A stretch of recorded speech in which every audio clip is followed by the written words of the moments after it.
Hey there, it's Dave of Flipperforce. Got to open our project scheduler here. Just going to give you a quick introduction to our Cosmetic Rehab Starter template and show you how you can use that template to help you schedule out a cosmetic rehab project of your own. So I've got our scheduler open here. You'll notice that we've got three different starter templates that you can use. We've got a gut rehab starter template, a cosmetic rehab, and then a new construction starter template, or you can just create a schedule basically from scratch. So I'm just going to quickly load in our cosmetic rehab starter template here for you.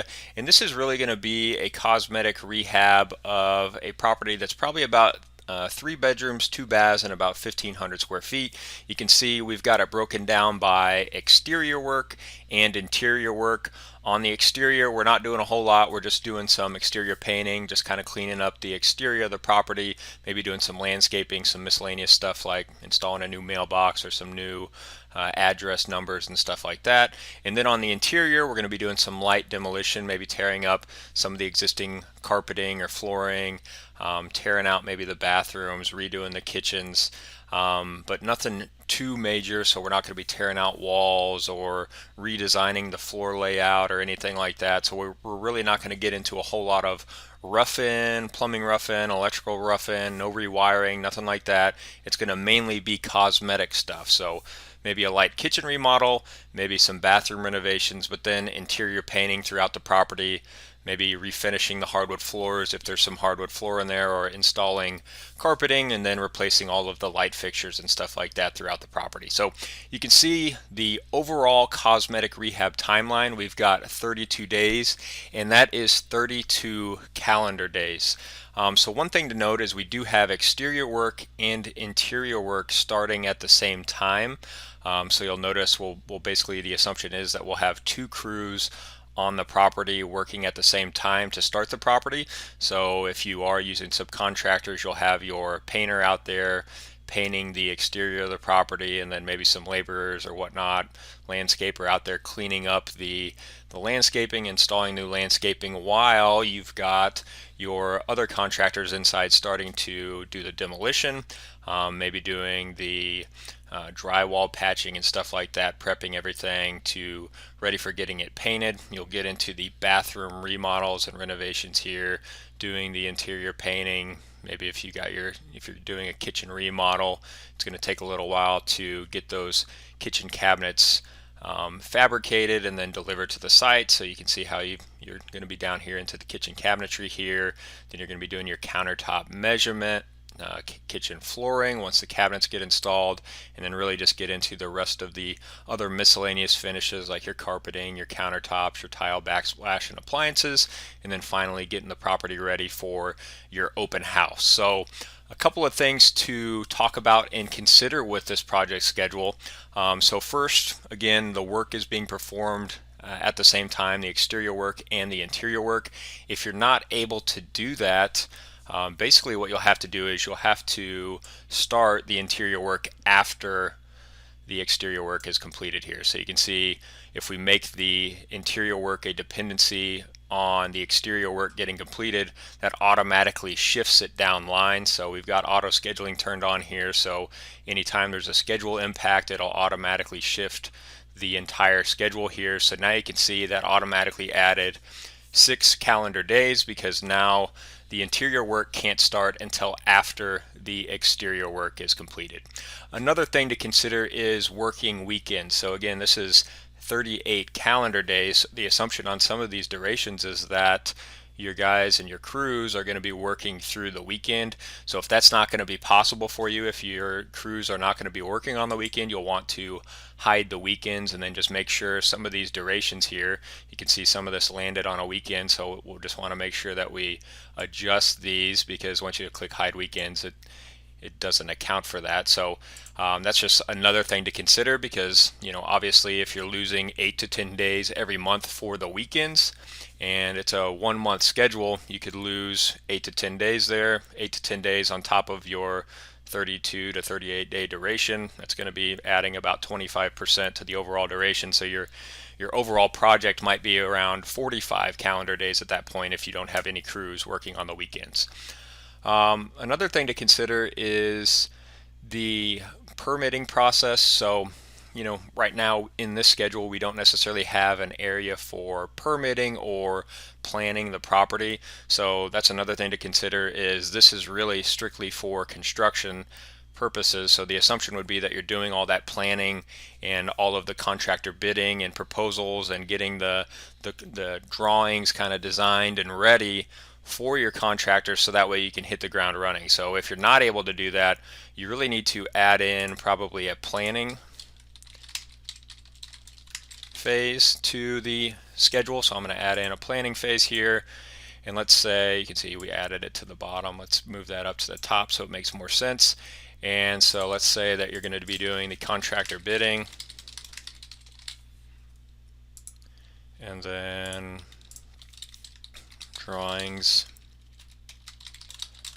plans, scope of work. So really, scope of work, drawing, and plans should be above contractor bidding. So let's just move that up there. Let's say creating the scope of work is going to take 5 days. Okay, drawings and plans, I mean, depends on if you're going to be hiring an architect to do that or if you're going to be trying to do that in-house. And then contractor bidding, I mean, once you get some contractors out to the property, have them walk through the property, and then they have to go put together a detailed estimate and budget proposal for you. I mean, that could take 5 to 10 days for those guys to actually get that turned around. So let's kind of phase this out. So this is the planning phase. You can see that's about 20 days there. So I usually try to, develop the scope of work, develop the drawings and plans, get the contractors bidding on the project, get those bid proposals coming in the door before I actually take possession of the property, so that way I can hit the ground running. If you don't do that, you can see how that's 20 days there. Another thing to consider that I mentioned was permitting. So if you are doing a substantial project that needs your local building department to approve, the permitting process could take anywhere from a day or a week to 2 weeks to a month. On a cosmetic rehab, you probably won't need permitting, so that's probably a good thing about a cosmetic rehab, is you're not gonna have to go through that permitting process, but that's something that you'll need to confirm with your local building department there. So if we get back here to the planning phase now, if we can kind of do this up front and get this all done, before we actually take possession of the property here, then that would be a good thing. If not, if let's say that we get it under contract here at the end of November, we can kind of do our planning for 20 days. Let's say that we take possession here. So maybe let's add a milestone is what we should probably do. And let's say take possession. Okay. Take possession of the property. Let's just kind of move that right here. And then let's make it a milestone. Okay, contractor bidding, we take possession of the property, then we get into our exterior work here. So now you can see we're doing the planning phase up front, we take possession here, and then we're starting to do our exterior work and interior work. So again, I usually want to do all that planning up front, so that way once I do take possession, I can hit the ground running. Now if you don't do that, let's say for example we take possession up here, and we got to remove some of these dependencies. So we take possession here, and that we're going to take possession on the 16th, I think.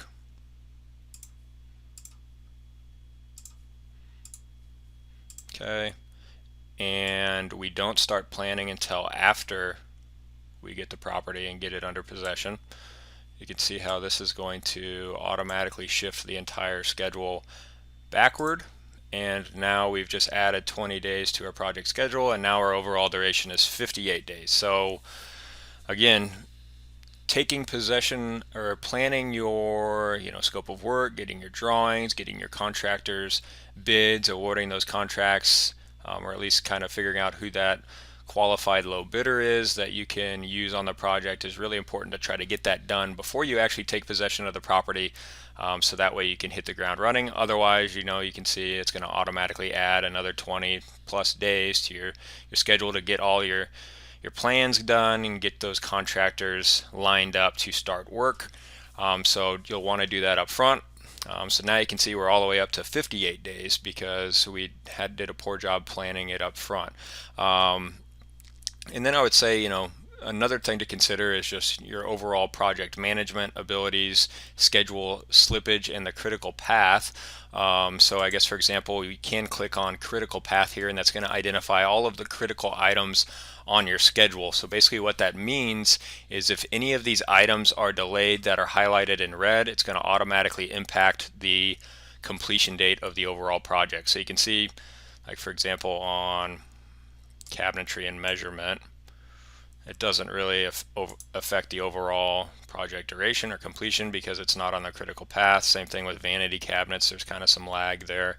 But these items that are on the critical path, so I guess for example, if the appliances, let's say there's been some issues with appliances getting delivered, and we extend that out to 10 days, you can see that because that's on the critical path, our completion date automatically gets shifted backward, and now we've automatically added 10 days to our schedule. So one of the big things and important things that you should be doing is making sure that you are thinking about your procurement and material lead times when you're purchasing your materials. You can see we kind of built that in here for countertop measurement. We've got 7 days there for that. Same thing with our cabinetry measurement and fabrication. We've got 10 days in there for that. So that's something that I would probably consider for appliances, because I hear there's a lot of issues with appliances not being available or just being delayed to your project. So you can see if something gets impacted or delayed on that critical path, it's going to automatically affect the overall completion date of your project. And then I would say, some other things that are currently affecting construction projects are going to be, impacts from COVID-19 pandemic that's going on. So there's a lot of supply chain disruptions going on. There's some material shortages and shipping delays. So, you might have issues finding materials at your local hardware store. So you might have to shop around. You might have to go to different stores. You might have to look online. That might just not be available for you, and you'll have to, that's going to automatically delay your project if you don't have any materials to install. So kind of going back to that appliances issue, if you don't have any appliances, or they're going to take 20 days to get delivered to your property, then that's going to automatically delay your open house for the project. So theoretically, you could probably list the property without the appliances and just say the appliances are coming. I think people would probably understand that, but that's just something that is currently going on with COVID. Is there's a lot of supply chain disruptions, material shortages, and shipping delays that could potentially impact your schedule there as well. Another thing is, lockdowns. Is the construction deemed essential or non-essential in certain jurisdictions across the country? Residential remodels were deemed non-essential, I think, during the last lockdown period. So basically, it was a government mandated shutdown to where you basically can't work until they basically say so. So that's something that very well could happen at the beginning of 2021. Hopefully not, but we'll see what happens there. And then another thing I would say is just job site safety requirements that can impact your productivity.